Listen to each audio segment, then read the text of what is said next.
nagbibida kayo. 'Di ba ba't nagbibida kayo? Tignan mo si Alan Peter Cayetano, oh, grabe Mm. mahal na mahal ng taong bayan. Yes. Tignan mo si Jinggoy, oh, papatawarin siya ng mga taong bayan, Yes, Correct. yung exactly. apelyido niya, 'di ba? So, ito Yes. yung panahon na nagbibida ka dapat, no? So, they are not reading the times right. Kasi nga they don't Correct. study history. They're stupid. They're stupid people. I mean, I would use a different word if it would help, but that's the word. No? They're just really stupid people. They're just so power hungry. They're so greedy with money that they can't bring with them. I mean, it's just I don't understand their values anyway. So parang for me, we are living in historical times. Mhm. If you read the times right, dude, you're going to be know your place, know your role, know who you are, and do it magnificently well because it will be written in history. And this is different Mhm. because we are living in digital times. It's recorded forever. Nobody can lie about it except, of course, now we have this massive propaganda, but always there will be that group who will be speaking the truth and they have a chance to know the truth, 'di ba? So tama talaga na si Sherwin Gatchalian, ang Senate whatever, ni-recognize siya ng isang Bongbong Marcos kasi talagang magka-level talaga sila. Katulad ng lahat ng mga nasa cabinet ni Bongbong at lahat ng mga inappoint niya na little versions of himself, 'di ba? Mga magnanakaw, walang prinsipyo, walang integridad, mga magnanakaw, walang pagmamahal sa bayan. Talagang magkakapareho sila, yan sila matibag, lahat sila magkakapareho sila. So history will judge them very very harshly. And Correct. because they don't study history, these idiots, no, they don't know that history repeats itself. That Yes. Bongbong will be ousted. For sure.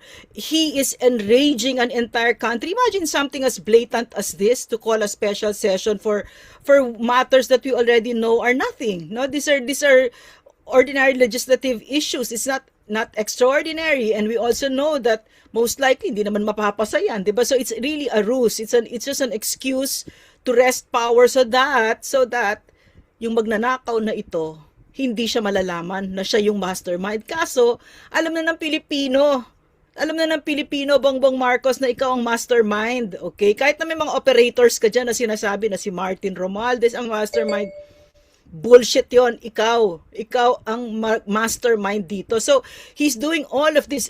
It's quite amusing, honestly, to watch him, this desperate person, because he's doing everything. He's bending himself over backwards. Kulang na lang kumain Okay. siya ng manok na buhay or Yes. kumain ng bubog or whatever para talagang pagtakpan yung investigation na yan ay hindi na mangyari. The most Yes. hated, most vilified president, hands down, ever. I cannot even call him a president, this drug addict. Okay. Itong pagpapalabas ng order ng Malacanang o notice as signed by Executive Secretary Ralph Recto by authority of the President for a special session, joint session ba ito? Attorney Raymond, hindi ko masyadong nabasa Yes. ang notice. And ano po ang legal basis nito at ano po ang sa tingin ninyo underlying purpose kung bakit bigla-bigla namang magpapatawag ng joint session at Yes. special session na ito si Pangulong Marcos Jr. Go ahead po, Attorney Raymond. Yes, ang special session is allowed naman po, no, under the Constitution. That's the President, no, sa last paragraph nga ng Article 6, no, allowed po siya ng Article, yes, that is Article 6, no, Section 17, if I'm not mistaken, no. So, ang ibig ko sabihin, pwede naman po yan siya, sir. Dahil nga sa right. Pero ang question kasi dito ka Eric is yung timing. Ang Sige. problem ko dito Bakit yung po? timing, no? Kasi alam mo, Bakit po, Attorney Raymond, the timing is suspect and the motivation of such becomes kasi negative sa tao? yes, because ang ano po, no, ang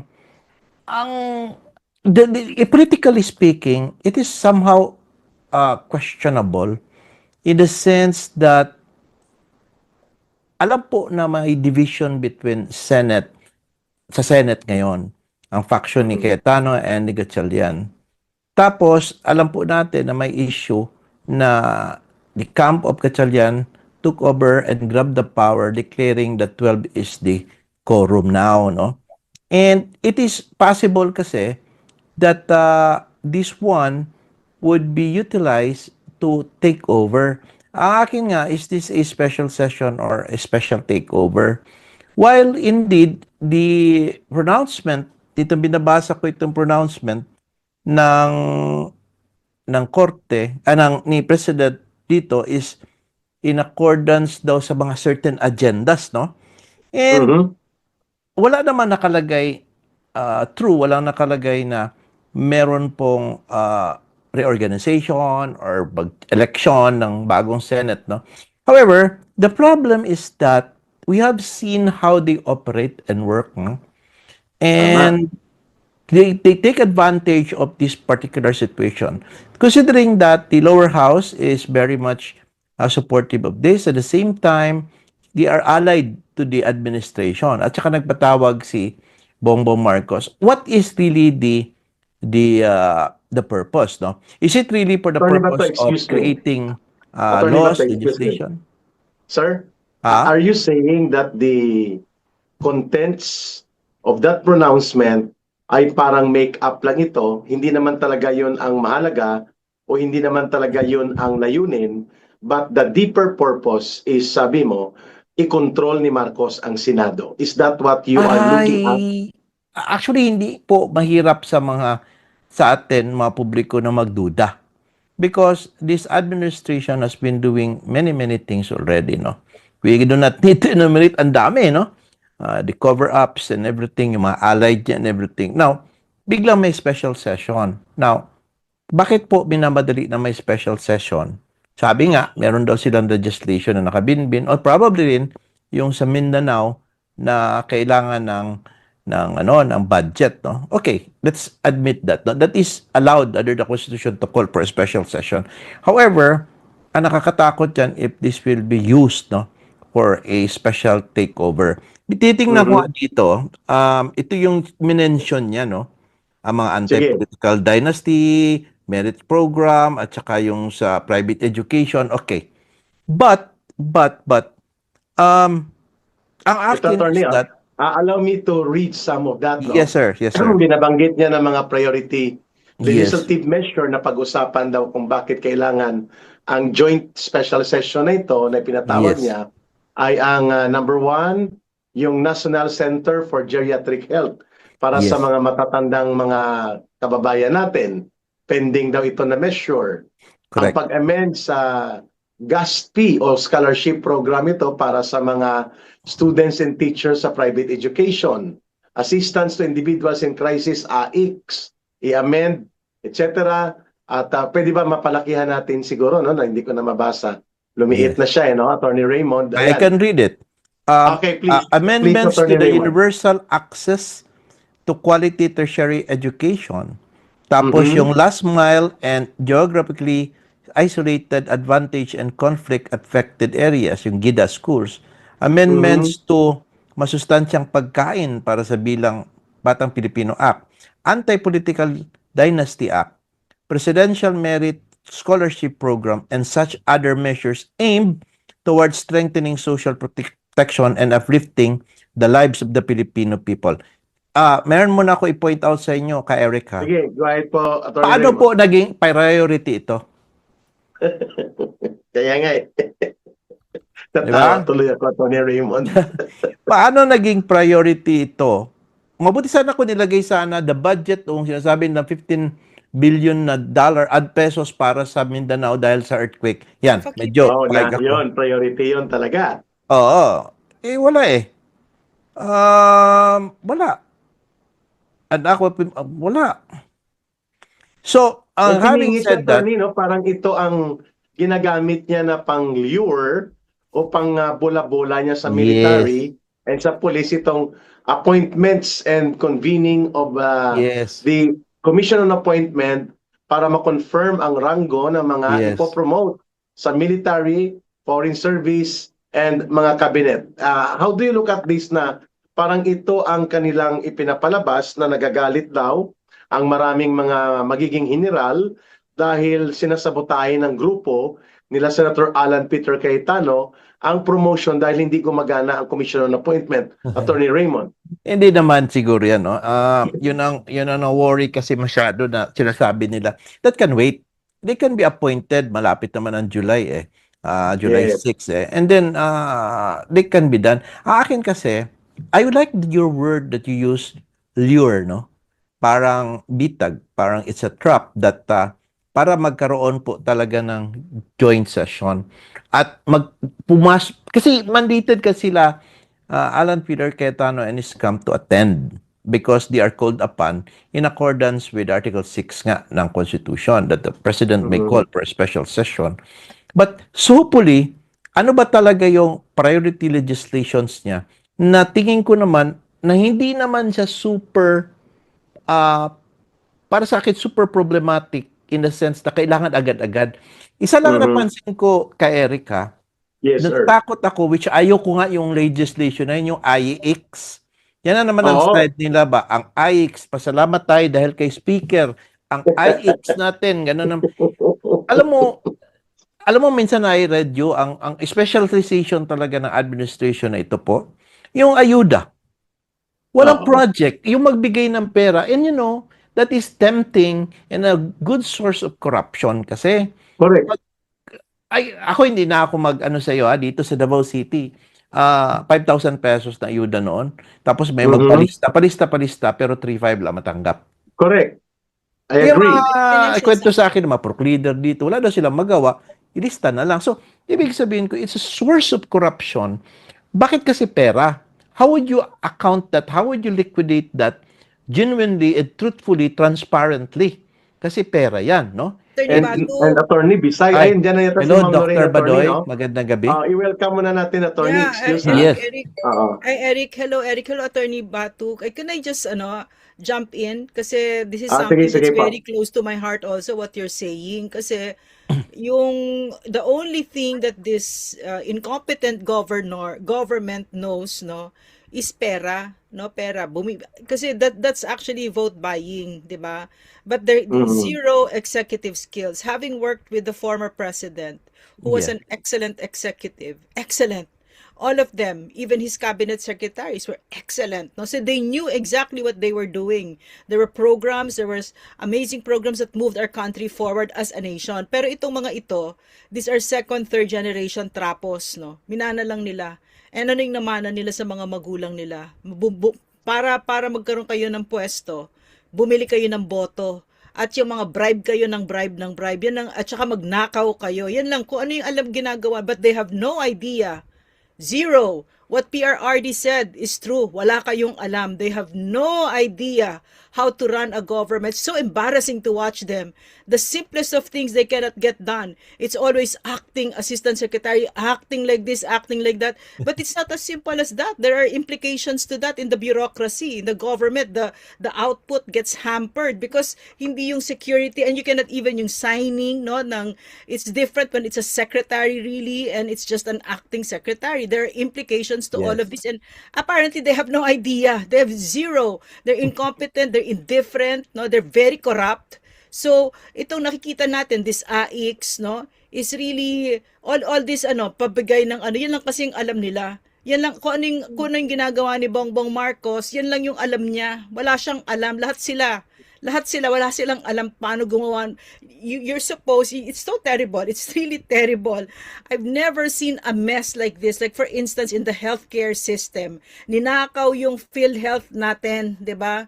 And Yes. what that means is on the ground, people are suffering, di ba? And do they have any idea how to strengthen the health system? They don't have any idea. In fact, ninakaw pa yung health insurance natin. It's really a scandalous thing that what they've done, immoral thing talaga. So, my point is, wala ka talagang aasahang kabutihan dito sa mga ito.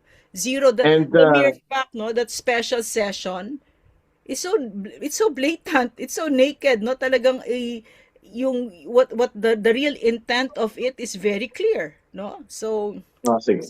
Tatanungin ko si Attorney Bato, ma'am. Nabigyan ko siya ng Okay, pagkakataon to explain yung punto niya kanina yeah, na itong mga agenda na binanggit ay hindi naman urgent at ito ay Yeah. pwedeng gawin sa regular na pangsyon ng Kongreso. Ngayon, ang tanong namin sa iyo, Attorney Bato, magdirekta na kaming kumuha ng opinion mo. If the purpose of the joint session, supposedly granting yung mga inilagay Yes. niya sa kanyang notice, ay susundin nila yon, will there be an opportunity on the day of the special session, bago magsimula, na magkaroon ng power grab, reorganization, tatawid si Villanueva at maging 13 sila, at magkakaroon ng election of a new Senate President and other officers of the Senate bago magsimula ang joint session?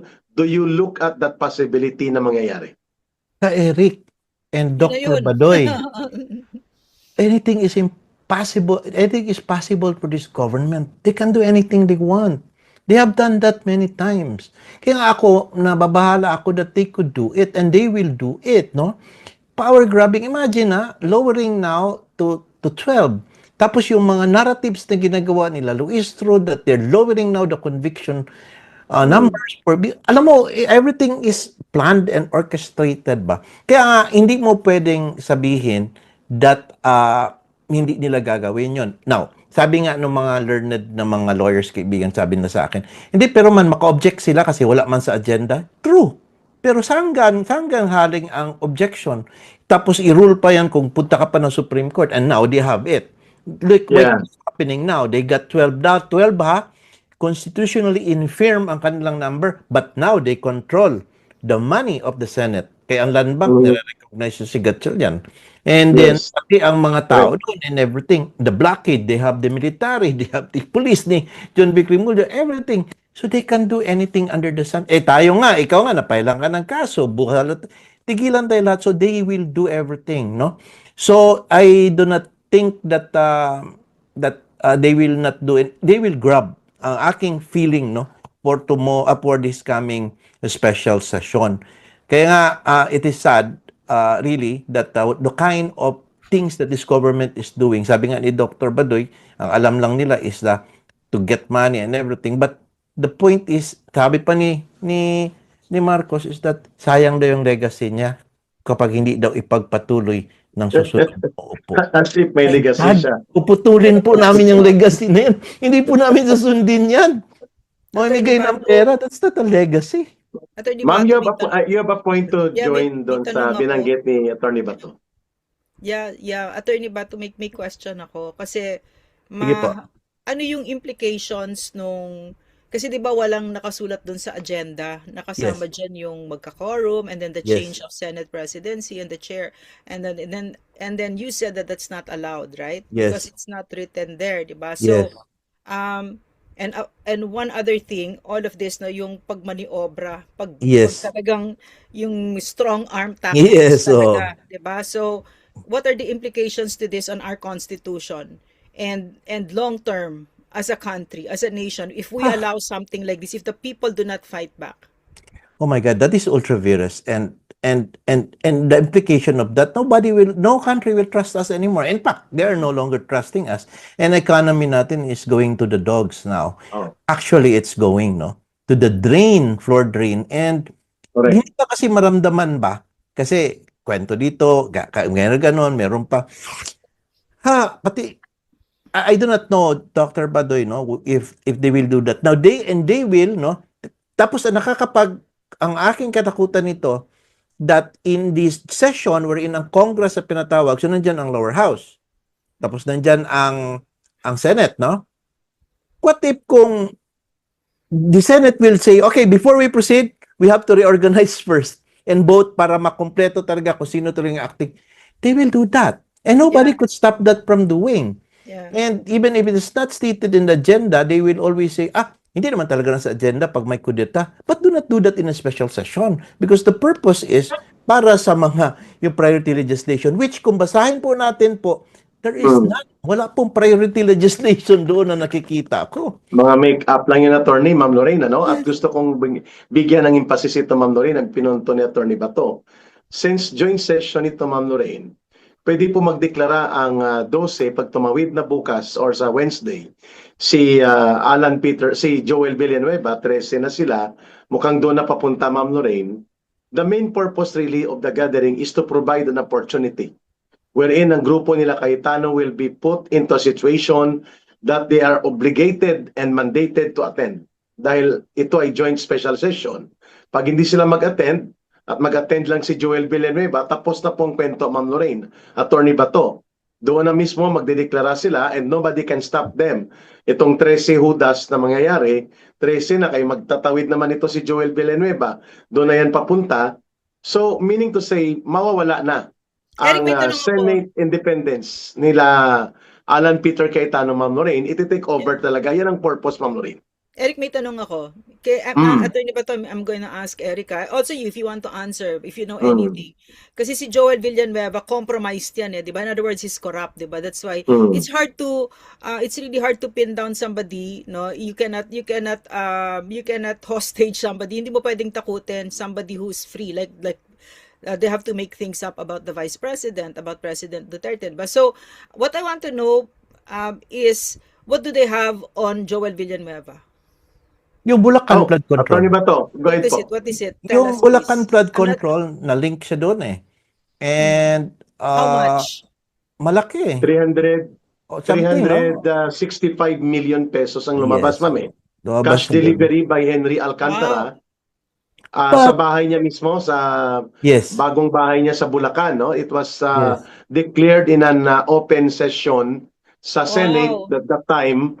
At kaya nga included siya sa recommendation ni Ping Lacson na mapaimbestigahan at makasuhan sa ombudsman. Yes, correct. I see. Pero yun ba yung tinatakot sa kanya ni Lisa Marcos? Yeah. Ba Yun. panagot? Yun. Iyan, ma'am, yun. Pero bakit Ang niya kay, matatakot? ang kay Chis Escudero, ma'am, Attorney Bato, if I am correct, Sige po. you just correct it. Yung delivery, ma'am, sa may The Cork ng 350 million na hiningi niya from Bernardo through sa barkada niya. Ang magnanakaw barkada pala niya talaga na itong si May-ari ng The Cork sa Yeah. wine shop sa wine store, wine Yes. shop sa BGC. Yun You know, naman ang kay Chis Escudero. So sa madaling salita, Eric, talagang meron talagang mga totoong issues tungkol sa kanila, di ba? So, True. I just want to make a commentary about that kasi Right, they ma'am. always, these people, no, these corrupt people, they really equate money with power, no? But I saw it with PRRD. His definition of power, you cannot touch it kasi hindi siya magnanakaw. They cannot pin anything on him. And that's the kind of power that I'm interested in and that a lot of people ought to equate with. Diba? Kasi ito compromise sila, nahawak sila nakakahiya pa sila kasi milyon ang bumoto sa kanila. Tapos yung sinasabi ni Joel Villanueva, ilabas mo nga yun yung Prince, yung una, yung sinabi niya, wag tayong puro away ng away, di ba? Ginawa niya to justify yung paghuhudas niya, di ba? So, tatawid na yan eh. parang ginawa niyang away mag-asawa. Parang ganun. Hindi. Iba yung away dito, di ba? Malaking, dapat ito ipaglaban, no? Hindi pwede purong away na lang. Ma'am, basahin diba? ko, mama. Yeah, please. Hindi po pwede na puro away na lang. Bilang mga lingkod bayan, prioridad natin ang siguruhin na patuloy ang nagtatrabaho ang bawat isa sa atin. Lalo na po ang Senado para po sa ating mga kababayan. Ito yung mga statement, Attorney Bato, na palusot. Ito binabanggit ni Ma'am Lorraine. Palusot ito para i-justify ang kanyang gagawing paghuhudas sa darating na joint session. Go ahead, Ma'am Lorraine. And then, Attorney Bato, you can react also to this palusot and then implication ng mga statement ni Joel Villanueva. Ma'am Lorraine, go ahead po. Yeah. You know, Eric, while you were reading that, na talagang, but it's really, parang honestly, on my end, honestly, no, I'm amused by all of this and I like it. I really like it because Joel Villanueva, his family is with this religious sect, diba? This Jesus is Lord thing, right? So I'm really hoping, no, the way PRRD opened the minds of Filipinos against the Catholic Church about the excesses of the Catholic Church, no? Marami yan, no? I hope it opens the minds of the followers of JIL. Ito yung mga leader ninyo, mga magnanakaw, 'di ba? Sumusunod kayo parang si Abante. Yan, magnanakaw. I've never seen anything like this. No, I keep going back talaga to that kasi this whole thing fascinates me about the age of information. How it really opens our minds and it awakens us. Ay, isa pa to. Eric, can you read that? Kinausap to, Attorney Bato, Ma'am Lorraine. We have Oh. received information, kinausap to nila Marcos at nila Lisa. At ito ang naging reaksyon niya pagkatapos ng pag-uusap. Ang sabi ko kay Joel, sundin ang konsensya mo. Kung anong perfect will ng Diyos, ginamit niya pang Diyos dito. Yan ba? Yun ang sundin mo. Wag yung politikong kaibigan mo. May hint na dito. Ibig sabihin may hint na dito. Mga kasamahan mo. Wag mong sundin kung anong konsensya mo, sundin mo. He is giving a hint here na hindi loyalty sa friendship, kundi loyalty daw sa God ang gagawin na desisyon ni Joel Villanueva. Attorney, Eric. very Ang ganda, blasphemous diba? ito na ano ha. Eric, Ma'am? di ba? Eric, attorney, napakaganda, di ba? Napakaganda kasi yun parati yung babalikan ko, napakahusay ni Bongbong Marcos kasi para sa atin bilang Pilipino, kasi maliwanag talaga siya, no? Hindi mo na pwedeng mag-debate about it. He's really a plunderer. He's really a drug addict. He's really the mastermind of the massive and historical theft of public coffers. It's very, very, very clear. So you hear something like that from brother, whatever, what's his name? Eddie Brother Villanueva. Eddie Villanueva. Then Very- you know he's a fake, he's a phony, he's a wolves in sheep's Phony. clothing. So I'm really hoping that his followers will really turn their backs on this Dapat. on this wolves, no, in sheep's clothing, kasi they are really using the power of their pulpit, no, yung religion nila to really, and then look at them, they're so corrupt, mananahimik about Bongbong Marcos, 'di ba? For me, attorney and Eric, no, and mga kababayan, this Bongbong Marcos is really just the angel of acrid necessity. Talagang he's a gift to us because he is unmasking the phonies left and right in Philippine society. The CBCP, so clear. Imagine you're covering up for the plunderer Bongbong Marcos. Diba? It's so clear. Everything is so clear. But what's only being asked of us is to be strong and to keep fighting. No? So, Okay. I just Attorney wanted to say Bato, thank you, Eric. your reaction doon Yeah, sa dalawang mga statement na yun. Ako naman ganito until the fat lady sings, nagpe-pray pa rin ako baka magbago pa isip niya. Lilo, what's your prayer? Sana You're still naman, no? hoping. Baka naman matambay. Because somebody from the upstairs, somebody told me, as we speak right now, hindi pa siya nakapag-decide. Okay. Oh, let's daw, pray. daw. Okay, anyway, Ah. but for me, Maganda, if maganda. I am in a position like that, and I have this kind of pressure, power, and position, I always think, no, I might consult my lawyer, ano bang magandang gagawin natin? Tingnan nyo po the moment he accepts the deal, Satan's deal, ang mangyayari po is that meron na siyang tali sa leeg. Apo. He cannot Tama. go anywhere. Bit siya always doon. Always, hindi ka sumunod, may kaso mo. Because it is not an assurance that you are going to be found guilty. Not guilty anymore. Kasi i-stop lang, hindi ka kapapailan ng kaso, correct? What if tumakbo ng 2028? So, ibig sabihin, pwede ka na ng pailan ng kaso ngayon. Na dahil hindi Pwede. man stop naman yun. So, ibig sabihin, the Damocles sword is there. Mas mabuti pa sana na kipaglaban ka, tingnan mo, sa panindigan mo, kahit na let's say merong accusation sa iyo, because you could fight that in court. The people will see you as a hero. Yeah. Oh, the Just people will see you as just a like hero. what Ging Lahat Boy na kasalanan Estrada mo, maano yan, yung malilinis yan. Kasi ang mga Exonerate tao, yan. desperate po Jingoy. kami. Basta gumawa ka lang dito ka lang sa amin, ay, kami lahat okay na, sige na lang. Di ba? Yun lang ang kailangan And then, later on, he might be able to acquit himself. Mas maganda po yung ma-acquit mong sarili mo dahil wala kang ginawa kaysa yung pinigilan ka mapailan ng kaso at hindi ka napailan, pero it's still the question on whether or not you did it, nandyan pa rin. Okay? Oh. So, Tama. that's how I see it. And talking about Marcos kanina, Bongbong Marcos na he manipulates things, he uses people. May barking dog siya and everything. And the only time he spoke was when yung lumabas yung 18 Marines. Medyo natakot siya doon, nagpanic siya Nagsalita na siya about that, no? And after that, series na ito po yung mga positioning, no, na meron na yung NBI, nagkagulo na sa Senate, meron daw gulo, etc. The force na yung issue ng 12. Now, if you will notice sa proclamation niya kanina, hindi na po siya pumirma ha. Executive Secretary, I could even raise that as a question. If I will question that, I will not attend that session because that's signed by the President. Sabi po sa Yeah. Constitution natin, only the President can call for a session. Tumawag, utos niya si Ralph Recto as Executive Mhm. Secretary. In firm yun, for me, I could use that as a technicality that I will not attend. Yeah. Di ba? O, dapat siyang pumirma. Bakit ayaw niya That's pong his ano, pumirma? attorney. I'm sorry, that's his hand, that's his signature. Ah, The one on the signature ba upper niya yan? right. I think so, yeah. I googled it. Wala, That's ma'am. his signature. Walang Hindi. pangalan niya, ma'am. Ang Oh, Ralph nakalagay by Recto the eh, oh. authority of the Presidente. Yung upper right, Eric. Yung upper right. I'll show Where, you. ma'am? Wait. Ito? Oo. Ano yun? Parang footnote Here, niya? wait, let me see. Yan, sa right side. Yeah, hold on, ha? It's the right side. I think that's his But Pero anyway, mamaya yan. but I see it should be a directive coming from him. Anyway, From him, what oo. we could see here is he's fond of using There. people to speak for him. Oh, yeah. Hindi po siya kasi yung tuwag mismo yan eh. haharap, ma'am. Oo, Yeah. natatakot siyang humarap sa accountability attorney. And kaya nga ang tanong namin sa iyo ganito, bukas or sa 17 yata yan, sino ang mag-open nito ng session nila?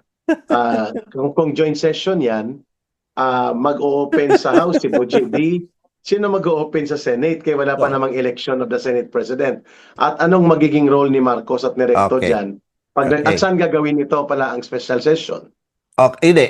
Yun, let's say sa ano yan sa House of Congress, sa lower house yan kasi malaki. So, tatayo doon. Now, I'm calling for a special session, tatatawag yung House, lalabas si Boji D. Okay. And then, mag-move kagad yung Senate. Your Honor, Mr. President, it appears that we have a faction right now, and there appears to be two Senate President claiming. We might as well, in order to resolve this, we might move that temporarily suspend so that we could have a voting and to elect the true Senate President. Pag lumipat yung Oh. sinasabing lipat, kuha na. So yun lang, so that para lang walang dalawang Senate President tatayo doon sa tabi ni Bongbong Marcos, 'di ba? So that is how I see it. So that's how, because it's a question. Sino bang i-address ko sa inyo? I recognize only Gatchalian, sabi ba ni Marcos. Siyempre, hindi papayag si Alan Peter Cayetano. O sige, magbotohan tayo, ayan. Nadali. So ibig sabihin, even if it is not part of the agenda, because of this lusot na. pressing issue, we might as well resolve it now. Yeah. Trap Now we talaga see it, yun, tama attorney. yun sa'yo, kay Eric, trap yun eh. It's a trap, it's a lure. Lure, oo. Ma'am Lorraine, Yeah, gusto natin itong ipakita sa taong bayan kung gaano kasama ang intensyon dito ni Marcos. Kasi kaninang hapon, Attorney Bato, kuhanan ka namin ng reaction kayo ni Ma'am Lorraine. Nagbanta si Ping Lacson. Sabi niya, bantayan natin ang pwedeng panggugulo na gagawin ng grupo ni Alan Peter Cayetano. Huwag nating silang maliitin. They are capable to do yung panggugulo sa Senado. So, kailangan nating bantayan. And sa akin, ang tingin ko doon, pagbabanta yun na i-restrict o physically pwedeng i-restrain si Senator Alan Peter Cayetano na umakyat as the Senate President once the joint session will start at pwedeng siya iparesto sa mga personnel ng Senate Sergeant at Arms. So para hindi magkagulo, magdideklara ngayon sinasabi mong kanina, Atty. Bato, Ma'am Lorraine, ng pagbobotohan para ma-technical si Senator Alan Peter Cayetano dahil magkakagulo eh. So ayan huwag i-underestimate kasi capable ang taong yan na gumawa ng maski anong gulo. As if si Ping Lacson, ang utak niya police pa rin, yung police na diskartidor, the way he speaks here, Attorney Bato, Ma'am Lorraine, he doesn't care about the institution. He only cares about himself describing Alan Peter Cayetano. Mas si Alan Peter Cayetano nga, Attorney Bato, Ma'am Lorraine, mga kababayan, ang tumayo para sa dignidad, integridad at kalayaan ng Senado kung ikukumpara dito sa walang bayag na si Ping Lacson na tirador at operator na ngayon ni Marcos at special agent. Ma'am Lorraine, Attorney Bato. Yeah. You know what, Attorney Eric and Eric, at this times, these times are really call for extraordinary people to rise up, no? And Senator Peter Cayetano has done so magnificently, no? So parang for me, the people, this one, the Marcos people, they're not reading the times right. And even the people who are silent, ito na yung time na dapat nagbibida kayo. Di ba, ba't nagbibida kayo? Tingnan mo si Alan Peter Cayetano. Oh, grabe, mahal na mahal ng taong bayan. Yes. Na mo si Jinggoy, oh, papatawarin siya ng mga taong bayan. Yes, Correct. Yung exactly. apelyido niya, di ba? So, ito Yes. yung panahon na nagbibida ka dapat, no? So, they are not reading the times right. Kasi nga, they Correct. don't study history. They're stupid. They're stupid people. I mean, I would use a different word if it would help, but that's the word. They're just really stupid people. They're just so power hungry. They're so greedy with money that they can't bring with them. I mean, it's just, I don't understand their values anyway. So parang for me, we are living in historical times. And if you read the times right, dude, you're going to be know your place, know your role, know who you are, and do it magnificently well, because it will be written in history. And this is different because we are living in digital times.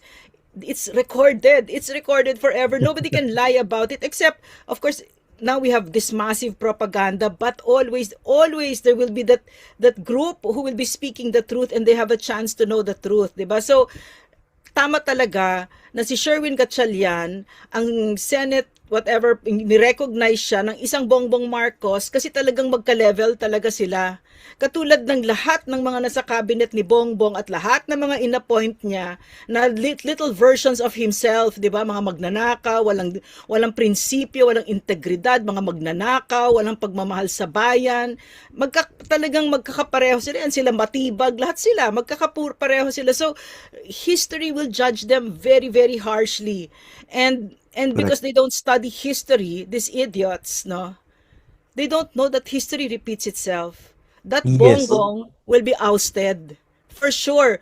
He is enraging an entire country. Imagine something as blatant as this, to call a special session for matters that we already know are nothing. No, these are ordinary legislative issues. It's not extraordinary, and we also know that most likely hindi naman mapapasa yan, 'di ba? So it's really a ruse. It's just an excuse to wrest power so that yung magnanakaw na ito hindi siya malalaman na siya yung mastermind. Kaso alam na ng Pilipino, Bongbong Marcos, na ikaw ang mastermind. Okay? Kahit na may mga operators ka dyan na sinasabi na si Martin Romualdez ang mastermind, bullshit yon. Ikaw ang mastermind dito. So he's doing all of this. It's quite amusing, honestly, to watch him, this desperate person, because he's doing everything. He's bending himself over backwards. Kulang na lang kumain siya ng manok na buhay, or Yes. kumain ng bubog or whatever, para talagang pagtakpan yung investigation na yan ay hindi na mangyari. The most Yeah. hated, most vilified president, hands down, ever. I cannot even call him a president, this drug addict.